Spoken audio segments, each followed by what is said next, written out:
Hello, I'm Alan Story, Chief Product Officer for Interseed. I've spent the last 20 years helping some of our federal government customers deploy strong authentication to protect themselves against data breach and comply with federal government policies. In this particular session, I'm going to start talking about how some of those customers are now starting to look at FIDO.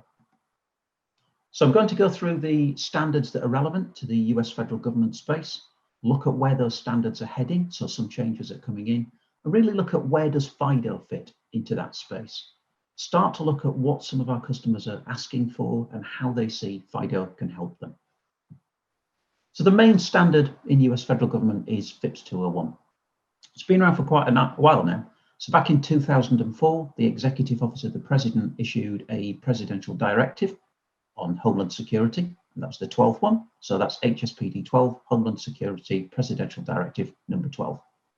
That really said, we need to know who everybody working for federal government is. We need to be able to strongly identify them. So they turned to NIST, who set the standards in the US, and they came up with a new information standard, FIPS 201, subtitled PIV or PIV, Personal Identity Verification. So this is a standard that everybody had to comply with in government. It specifies that everybody has to have a digital credential. Initially, that had to be a PKI credential on a smart card. There was no choice. It also, importantly, had to be issued to an identity verification process. So PIV isn't really about the credential or the smart card. It's about who is the person who owns it. Do I know who that person is? So there's background checks, there's verification, there's references, there's checks against terrorist watch lists, etc., before you can actually issue that person a credential. So it's a very high security credential. Within FIPS 201, there are a number of special publications. So these deal with a particular part of the standard.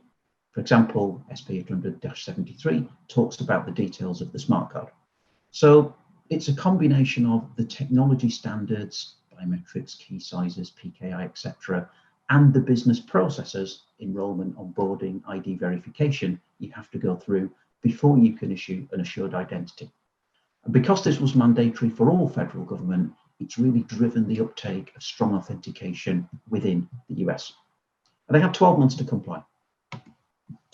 FIPS 201 is a standard that lives, carries on, it's updated. So NIST do a pretty good job of keeping it up to date and updating it. And they do that based on feedback. So this is one of the few identity standards that has significant credibility for a particular nation, because NIST have really listened to the agencies that use it and started to update it based on real world feedback. So one of them, for example, is post-issuance updates. So I'm talking about these to try and set the scene for what are the expectations of federal government customers. When they start to look at FIDO, this is what they've been used to since 2006. So this is what they expect. So they expect updates to be able to be made to devices after they've been issued. For example, a certificate's expired. How do we issue a new one? How do I issue a sign-in credential to a device that's only used for authentication so far? And they also have information and policies around resetting. So people lose devices, they lock them, they need to unlock them. How can I do that in a secure way?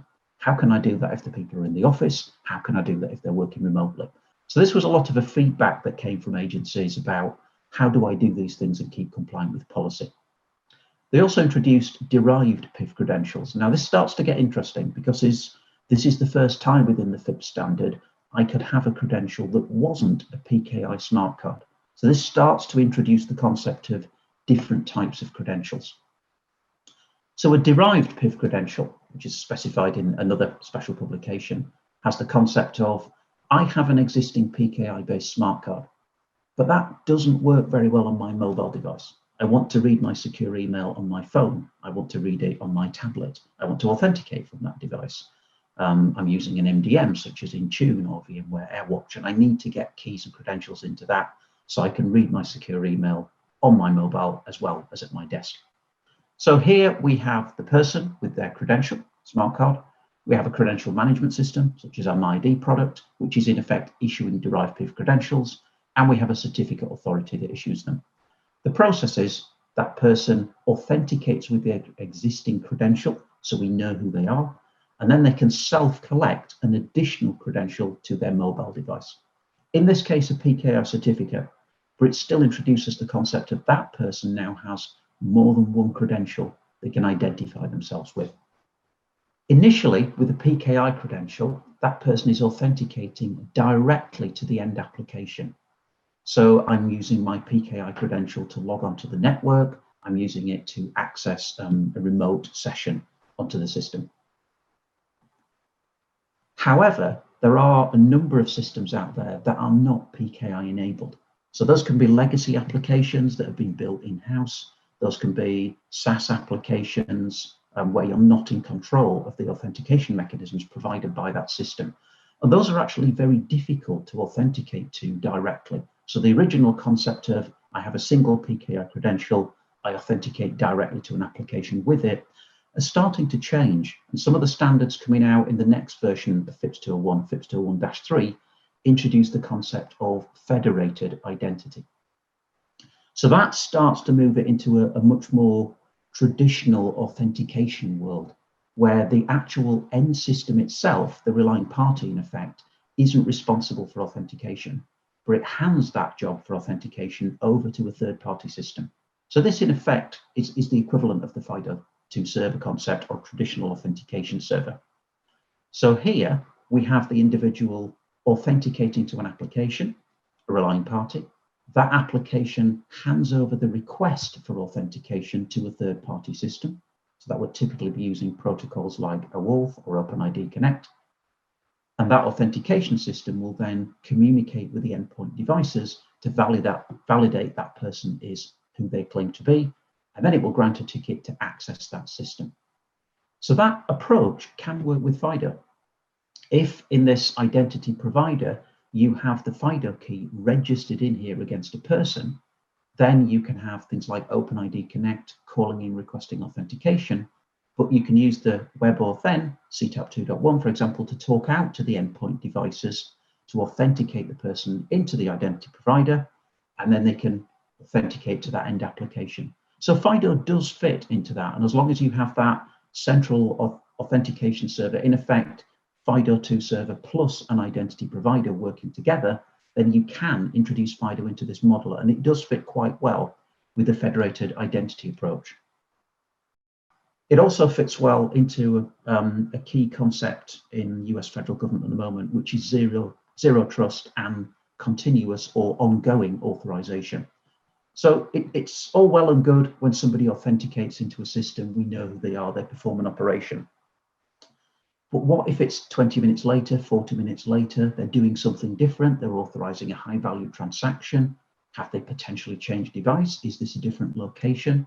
So that risk-based authentication and continually checking, is that person who they claim to be, are they allowed to do this operation? I don't trust the environment they're working from. I need to continuously verify what's happening. That works well in this model as well, because then the identity providers can hook into some of those continuous authorization systems to validate not only is this person who they claim to be, but are they allowed to do this? Do I need any additional step up authorization or authentication at this point? So it fits well in that environment. And again, FIDO can play in that space when you have this identity provider acting as both that source of authentication and the FIDO2 server. So again, Alan's been talking quite a while about FIDO here, but hasn't really talked about FIDO as such in government. So what I'm going to do now is look at what some of our customers are looking for and how FIDO can fit into that environment. Really look at some of the drivers for where FIDO is becoming relevant for federal government and the standards. So our federal government customers are very standards driven. They have to comply with the standards. If it doesn't comply with the standards, they won't look at that technology. There are a number of key changes that have happened or are happening in the standards that start to say FIDO is important and it fits. The first one is SP 863B. So this is one of the special publications, part of FIPS 201, that really focuses on the device. What is the strength of assurance of a particular device? There are others around identity assurance, federation level of assurance, but this really is the one that applies to the FIDO token. So authenticator assurance level 1, how secure is the token? How much do I trust it? Not particularly relevant use for really unprotected information. 2 and 3 start to become interesting. So 2, I have to have two-factor authentication, so distinct authentication factors. So it could be a PIN, it could be a fingerprint, and I have to have an authenticator bound to an account, so the identity provider can do that. So that's where a FIDO software token fits. So using a mobile phone, for example, to do that. Authenticator assurance level 3 demands that it's on hardware, and it also demands it uses a particular cryptographic technique. So some of the FIPS approved authenticators that some of the vendors are now producing absolutely play right into this space. There's probably two key points here. The first one is that authenticator assurance level 3 is the same as a smart card. So the traditional PKI smart card that the federal agencies have been using, FIDO authenticator token with the right algorithms on hardware is the equivalent level of assurance. That's the first time I've seen that in a federal government specification, saying that actually FIDO is just as secure as PKI if you do it right. The second one here is the terminology. So this publication, federal government publication, doesn't talk about a smart card. It doesn't even talk about a token. It talks about an authenticator. So you can start to see the language changing to adapt much more modern mechanisms. The second big effect that happened is the pandemic. So lots of people suddenly working from home, very difficult to manage their onboarding process with PKI. You have to have certificate practice, certificate policy statements. You have to know who people are. It's very difficult to do that remotely. It's difficult to do that for contractors. A lot of people using their own devices. If I'm using a laptop, it probably doesn't have a smart card reader these days. So difficult to use one of those. Yes, I could use a USB token, but if it's an iPad, if it's an Android device, I'm using bring your own device into that environment, very difficult to PKI enable those. Yes, you could issue a derived credential to them, and systems do that, but it's difficult to manage that remotely. FIDO fits really well in that environment. So I can use my FIDO authenticator, I can use the NFC on it, I can use that with my iPad, I can authenticate, I can get into that backend application. So that works well.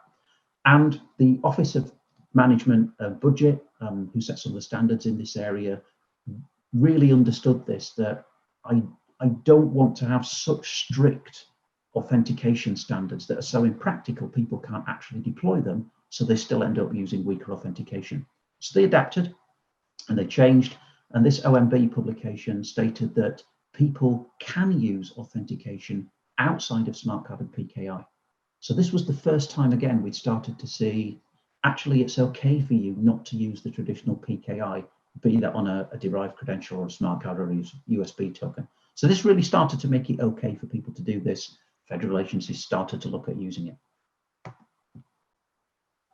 Another big driver out there is another special publication, 800-171, which talks about non-federal systems and unclassified information. The big impact we've seen on this is down the supply chain.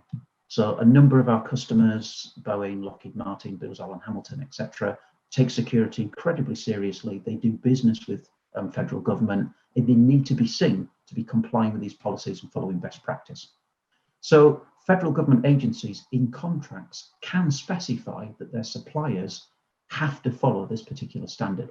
And if they do that, it means that they have to use multi-factor authentication. That multi-factor authentication is used for local and network access when you're privileged accounts, and remote access if it's a non-privileged account. So this really forces the supply chain, the aerospace and defense community to use two-factor authentication. But again, it doesn't state what the technology is. Unlike FIPS 201, which stated it has to be PKI and smart card, this states it has to be strong authentication.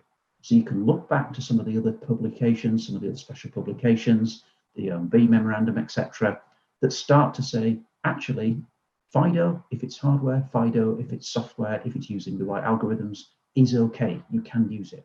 So this starts to drive that not just within federal government, but down the supply chain, and also for use within federal government for unclassified information. The final piece we've seen is the President Biden administration issued an executive order on cybersecurity. So this was one of the first pieces of legislation that was put out there.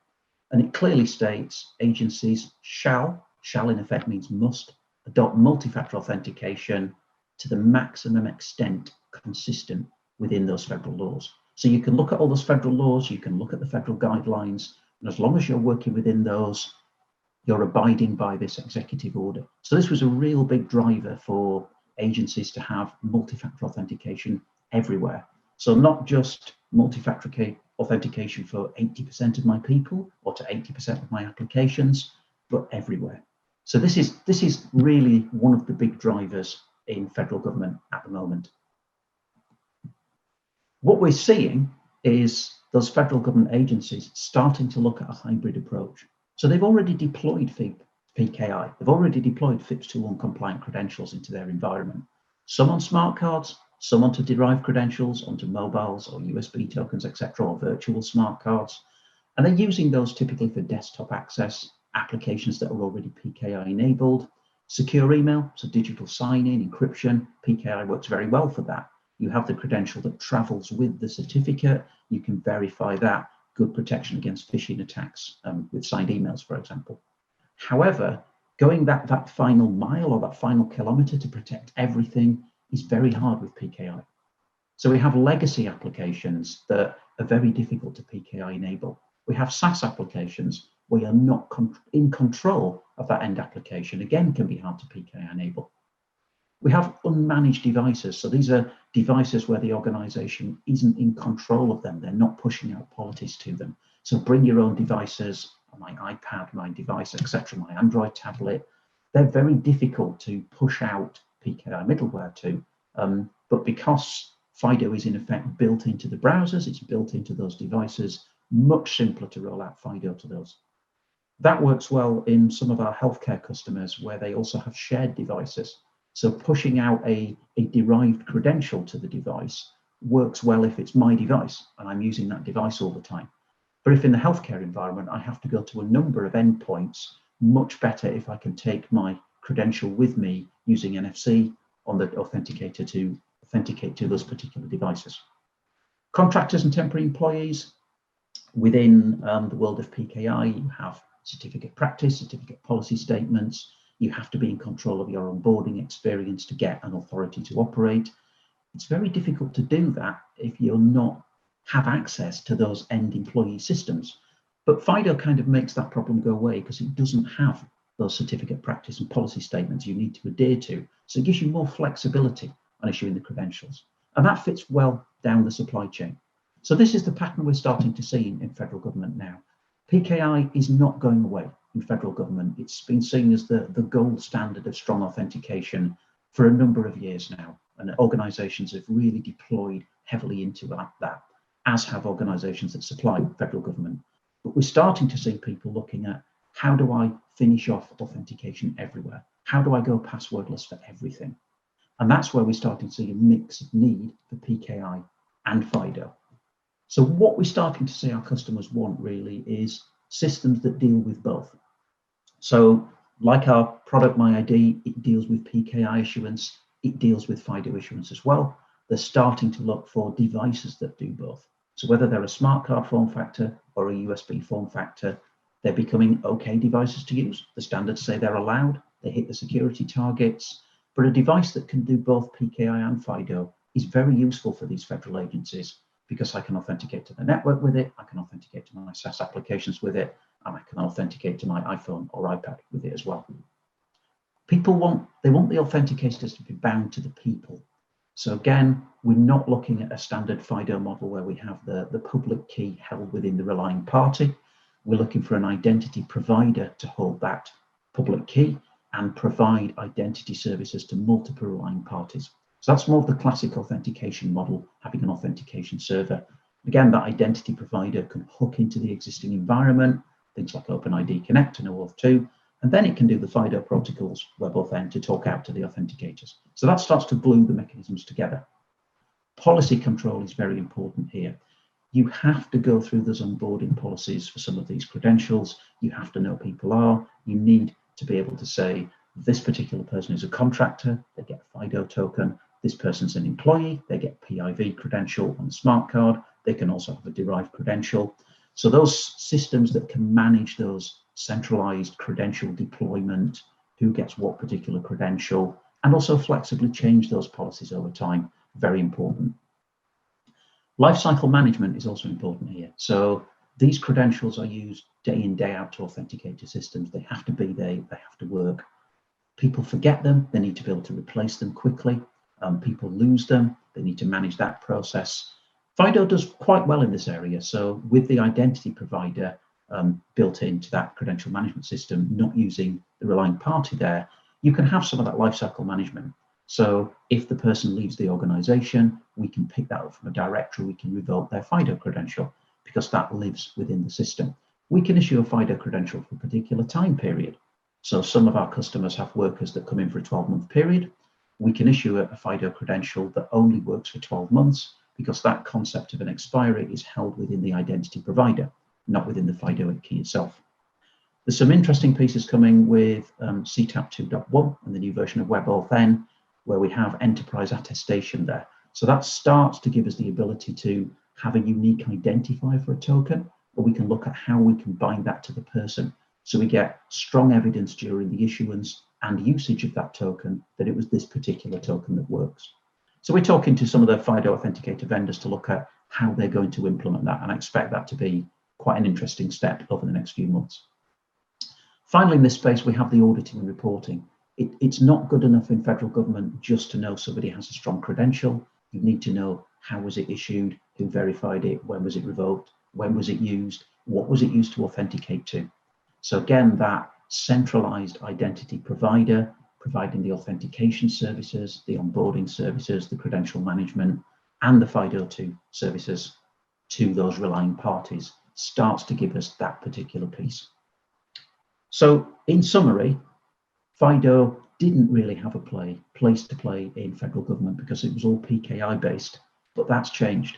The drive to roll out strong authentication everywhere within federal government and down the supply chain is very difficult to do with PKI alone. The fact that the actual standards themselves are now saying, actually, PKI is good, but FIDO is also good. It's as secure, it's allowed, it's encouraged with some of those memorandums, really starting to make our customers look at how can I adopt PKI and FIDO, go that extra mile, that extra kilometer, and put strong passwordless authentication everywhere. Means absolutely yes, FIDO is very relevant in the federal government space. So if you want to find more about what we're doing in this space, what some of our customers are looking at, look at our website, send us an email. We'd love to discuss things with you. So thank you very much for your time and enjoy the rest of FIDO Authenticate.